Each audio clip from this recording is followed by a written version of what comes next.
Readings of Almighty God's words on the pursuit of the truth. How to pursue the truth.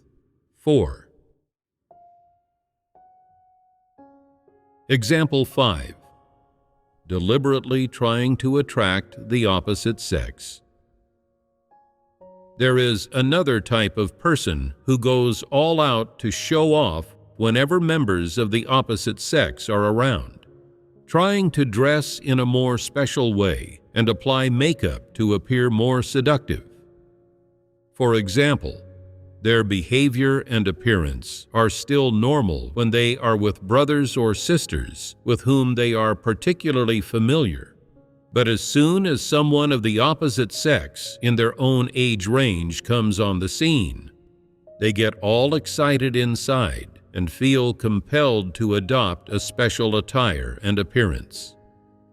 Some women immediately apply lipstick to make their lips more vivid, touch up their eyebrows, and if time allows, add some blush. Normally, they wear their hair in a ponytail, but once they encounter someone of the opposite sex who is to their liking or whom they find appealing, they spruce up their image by letting their hair down to shoulder length.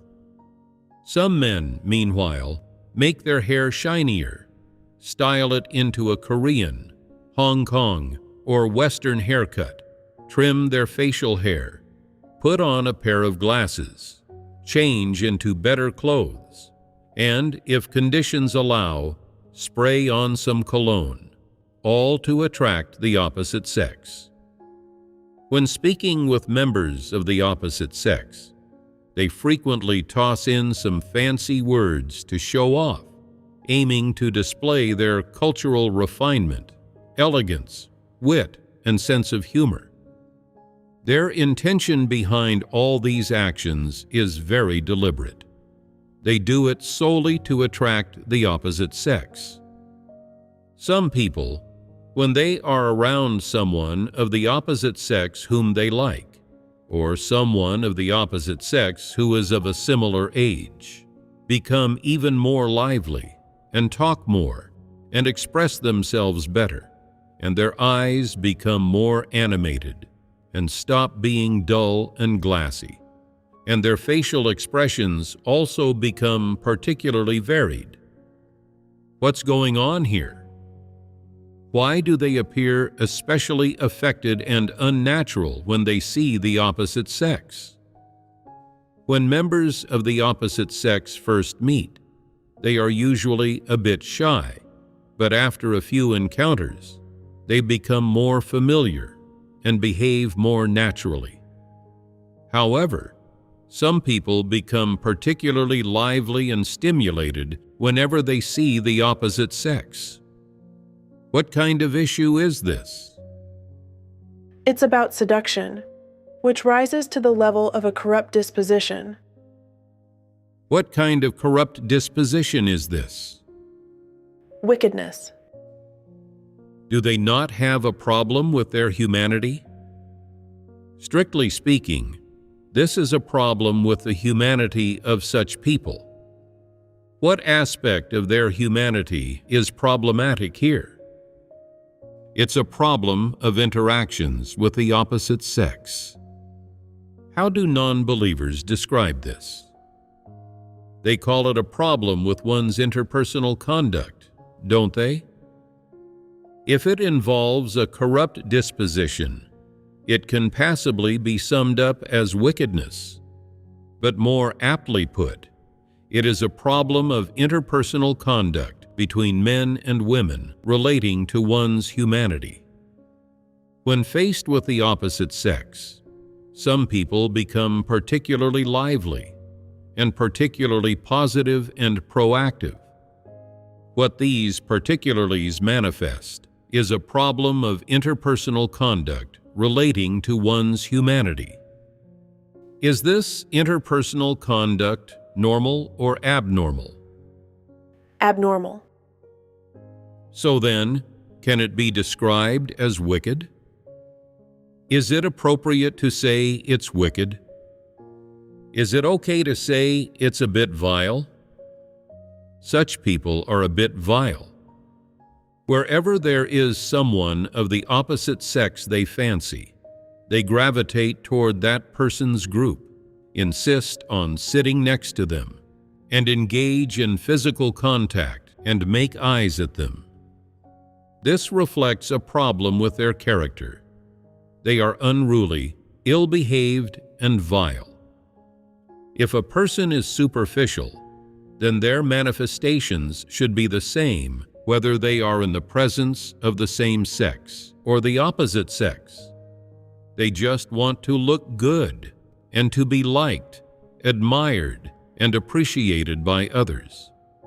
This is a problem of being superficial in their humanity. However, if their intent is to attract the opposite sex and pester them, then it becomes an issue of their interpersonal conduct with the opposite sex. If a person is excessively superficial such that it affects their normal life, it's just a defect or issue in one aspect of their humanity. But if someone dresses specifically to attract members of the opposite sex, aiming to appear sexy, alluring, and to turn heads, then that's wicked, vile, and indicative of poor interpersonal conduct. Some people become even more vile the more people are present, always seeking contact with the opposite sex and showing off in front of them. Whatever is trendy among non-believers, they will dress that way, especially when attending gatherings or appearing on camera. The more members of the opposite sex there are, the more they want to dress up. Some women wear camisole tops, let their hair down, apply vivid lipstick, and add blush. Some even contour their noses, apply eyeshadow, and wear all kinds of jewelry. They dress in whatever way will attract the opposite sex. This is more serious than being superficial. If superficiality is a defect or flaw in one aspect of one's humanity and is a minor issue, then the wicked and vile aspects of opposite-sex relations are a major issue. A superficial person may not necessarily engage in licentious activities, but among those who are both wicked and vile, over 90% are likely to become involved in licentious activities. Why do I say that? If a person places great importance on their interactions with the opposite sex, and particularly enjoys showing off and displaying themselves in front of members of the opposite sex, then such a person is very likely to get members of the opposite sex to fall for them. What is the purpose of getting members of the opposite sex to fall for them? It is to engage in improper relationships.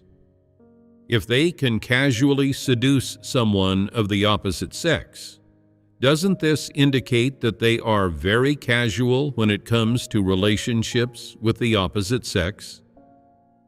Such people have no dignity. They casually hit on others and even take the initiative in making a move. The more people they hit on, the happier they become, and they never turn anyone down as long as they like them.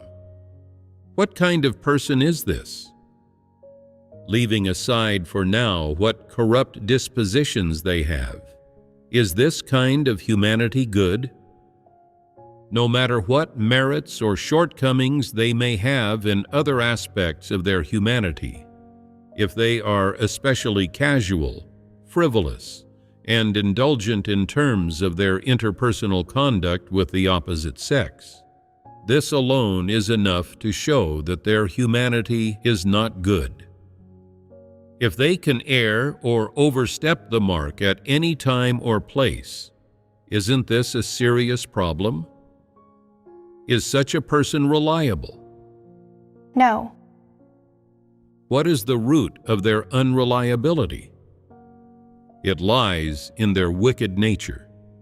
They can entertain lustful thoughts at any time and place, and can seduce the opposite sex at any time and place. Their minds are occupied solely by these thoughts. If the environment or conditions don't allow, or they don't have enough time to dress up, they still find a way. They use flirtatious glances and show off their figure or their expressions, and make eyes at others to seduce them. Such people are worthless. They are so unreliable. They are frivolous, dissolute, and casual, and at any time and place, they can seduce others into sinning and commit transgressions. Such people have no sense of shame in their humanity. They are irredeemable. Are such people frightening? And they don't think that these are shameful things. No matter how many people are around, they openly dress and show off like this, behaving indulgently and seducing others in this way. Others don't even know what is going on. While they are still focused on their normal work, chatting or conversing together, these individuals have already started hitting on someone by casting them flirtatious glances. Look at how disgusting and frightening such people are. They don't have any shame, do they? People without shame continuously commit transgressions. And what is their ultimate outcome? What do God's words say? Transgressions will lead man to hell. Therefore, if the issues with your humanity are very serious, you are in great danger. If a person's bad humanity in some regard is a defect, there might be opportunities to correct it. However, if some aspect of their humanity is poor because they naturally have no sense of shame, and are able to seduce others at any time and place, and even if they haven't revealed an obvious corrupt disposition, they can still commit serious transgressions that lead to severe consequences, then such people have no boundaries in how they conduct themselves. Their character is particularly poor, and if they commit a few transgressions, it could ruin them. Regarding issues of humanity, they have blocked their own path forward. This is because their humanity is so poor and their transgressions are so numerous that it is enough to send them to hell, and things will be over for them before they have any opportunity to walk the path of pursuing the truth and attaining salvation. The lack of a sense of shame is a very serious issue concerning one's humanity. Strictly speaking, it doesn't rise to the level of a corrupt disposition. It's simply a way, an attitude that a person adopts in conducting oneself and dealing with certain matters. This attitude relates to their humanity and can lead to transgressions, making the problem serious. Example 6. Regarding one's strengths as capital. Some people love dancing and learn dance routines very quickly. After the teacher demonstrates 3 times, they've basically mastered the rhythm and movements of a dance and can perform it accurately. They dance quite well too, having won awards, and they hope to pursue a career related to dance, perhaps as a dance teacher or performer. What aspect does this relate to? This is their strength. It is an interest and a hobby of theirs. They learn dancing very quickly, which shows that they are very good at dancing. They naturally grasp this kind of thing with accuracy and pick it up easily. This is a strength, is it not? They have a strength in this regard. After learning to dance, they also enjoy dancing, are eager to dance. And what's more, they plan to pursue a career related to dance in the future and intend to let dance accompany their future life and future journey. This relates to their interests and hobbies. Dance is both their strength and their interest and hobby. This is an innate condition of theirs. Some people have this innate condition, and after they start believing in God, they also enjoy watching dance videos. So they take up the duty of dancing in God's house, hoping that what they have learned can be leveraged in doing their duty and can be of use in God's house, and that they can prepare their own good deeds to be remembered by God. They have a solid foundation in dance, and they also learn various types of dance quickly. While creating dance programs according to the requirements of God's house, they are willing to teach others everything they have learned without holding anything back. Although they have learned more types of dance than others and are more proficient in their profession, they do not put on airs. They get along amicably with others and very patiently teach what they have learned to the brothers and sisters. What is this a manifestation of? It's a manifestation of their humanity. Is their humanity good or not? Their humanity is good. In what ways is it good? They are able to teach others everything they know without holding anything back, allowing others to also gain what they have. This is good humanity. They are able to teach others everything they have learned without holding anything back. What other strong points do they have? They don't really show off. This type of person's humanity is good. Because they have a strength in dance, they take up a dance-related duty in God's house.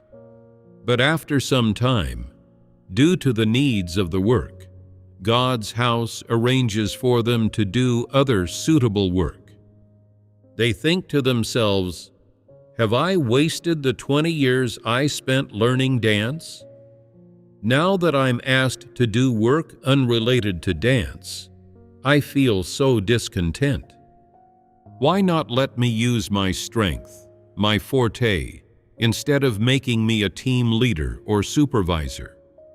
This isn't my strength, and I don't know how to do it. This is something I never expected." Although outwardly they say, "This is all part of God's arrangements, and I am willing to submit," in actuality, no matter what the leaders say, they are unwilling to accept it and do not take it in. They think, "You people lack professional knowledge, and yet you come to lead us. All you do is talk about doctrine. You're no better than me." What is this a manifestation of? Inner defiance. What kind of issue is this? Is this a revelation of a corrupt disposition? Although their humanity is generally passable, they are willing to cooperate with others, be kind, and be a good person, not disrupting and disturbing or causing mischief and trouble. And in terms of their subjective desire, they are willing to submit to the arrangements of God's house and do their duty well. When it comes to their status, or to matters that don't align with their own notions and desires, do they have submission? Do they show any manifestations of seeking the truth? No. So, what do they manifest? What they manifest is resistance, complaining, and a lack of submission to the arrangements of God's house. That's right. So, what kind of problem can these manifestations be summed up as? Although outwardly their humanity seems kind, and they don't openly oppose, raise an outcry, or pass judgment on leaders, their attitude toward these matters is a revelation of their corrupt disposition. What kind of corrupt disposition do they reveal? An arrogant disposition. That's right, arrogance. They think that they are skilled in a certain area and that their humanity is pretty good. So they use this as capital to resist submitting to the church leaders' arrangements. They do not seek the truth and want to do whatever duty they prefer. Even when the church assigns them a suitable duty, they cannot accept it, and if something doesn't align with their notions and imaginings, even if it is an arrangement of God's house, they refuse to submit. These are revelations of rebelliousness and an arrogant disposition. Look at the series of manifestations they exhibit. From the strengths of their innate conditions, to their humanity, and finally to their corrupt disposition. Their manifestations cover these three different aspects. The strengths of their innate conditions are something they were born with, and there's nothing to criticize in that. Whatever they are skilled at, it doesn't mean they don't have a corrupt disposition, nor can it show whether their character is good or bad. However, one sense of superiority brought about by certain innate conditions, or the positioning and characterization imposed by worldly public opinion upon them, can warp their humanity. What does this warping mean? It means that because a person possesses some innate conditions that are viewed relatively favorably by others, and they receive admiration and esteem from some people in society, they develop an incorrect characterization of their own value and position. They think that they are pretty good, that they are superior to others, and begin to look down on people, always believing they are right and everything about themselves is good, and they want others to listen to them and follow them. In that case, their views and standpoints on things are all wrong. With these erroneous views and standpoints, a person will follow the world and evil humankind. What is the implication of following evil humankind and the evil world?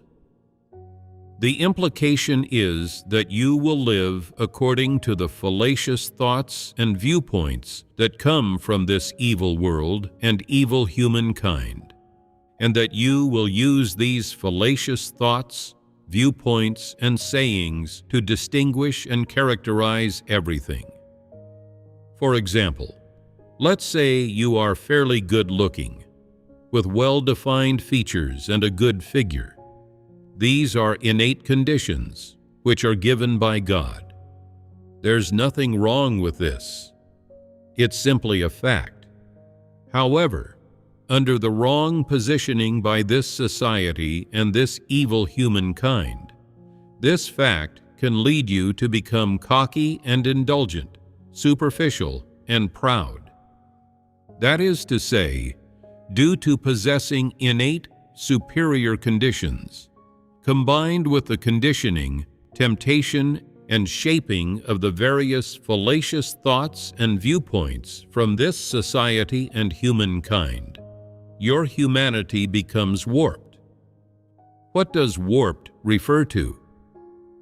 You possessing these innate conditions is in itself entirely normal. Being good-looking isn't anything extraordinary. It doesn't mean you understand the truth, nor does it mean you are noble. It simply means you look nice, appear presentable, and that people might be willing to glance at you a bit more. You're not annoying or unpleasant to others, and that's all. However, in a societal environment where thoughts of beauty, attractiveness, and classy, high-end glamour are idolized, this trend pushes you to an extreme, making your humanity become proud, indulgent, and superficial. Having good looks is an innate condition. God gave you this innate condition not to make you proud, indulgent, or superficial, but rather, He wishes you to view it normally. Thank God for giving me this innate condition, this appearance. It's God's grace and conferment. I should be thankful to God. I have nothing to boast about. With such an innate condition, what a person should do is view people and things and conduct themselves and act according to God's teachings. However, after accepting various thoughts and viewpoints from society and Satan, they come to see beauty and attractiveness as a form of capital. They then use this capital to gain favor from every person in every group, leveraging this innate, basic condition to obtain what they want. Some even use this innate condition to do things that break the law, violate moral boundaries, or go against humanity. The reason a person's humanity contains some warped and extreme things is due to the aggravating influence of some heresies, fallacies, and erroneous public opinions from society and evil humankind. Because people innately lack the truth and the ability to discern, they naturally accept these public opinions, sayings, and theories that are from society and evil humankind. They take these negative things as if they were correct, and under the guidance of these fallacious and evil thoughts and viewpoints, their conscience and reason are not elevated or purified, but are instead warped and damaged. If this society didn't praise or laud handsome men and beautiful women, and if there were no external thoughts tempting or shaping you, if, wherever you went, no one lauded you for your good looks, gave you special treatment, or tempted or pressured you to do various things, you would see that having naturally good looks is entirely normal and not worth boasting about. This means that you would do the things you should do based on your inherent, fundamental condition, and wouldn't do things you shouldn't do just because you have such a superior innate condition. However, due to the temptation and corruption of the external environment, you come to believe that having naturally good looks is something extraordinary and that it makes you better than everyone else. Lacking any self-restraint, you use your attractive looks to seduce others, breaking through the restraint of conscience and reason and crossing the boundaries of self-conduct. In different environments, you can reveal various corrupt dispositions, exploiting your superior innate condition and using various tactics to obtain the benefits you desire.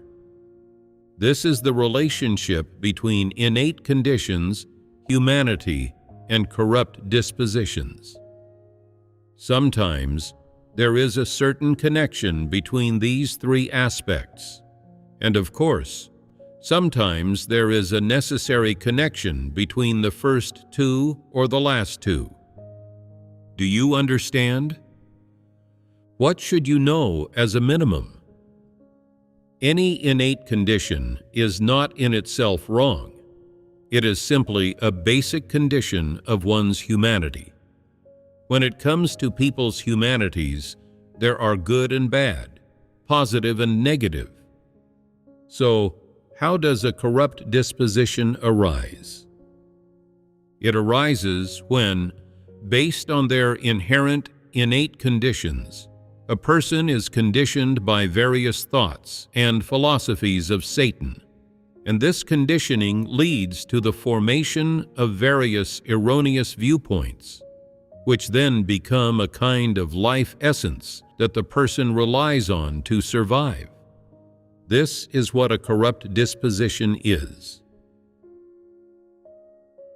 Just now, we fellowshipped about the different manifestations of innate conditions, humanity, and corrupt dispositions. We listed 10 innate conditions, and we also just fellowshipped about various manifestations related to humanity. Now let's summarize. What different manifestations of humanity did we fellowship about? In terms of humanity, there are manifestations of good humanity and those of bad humanity.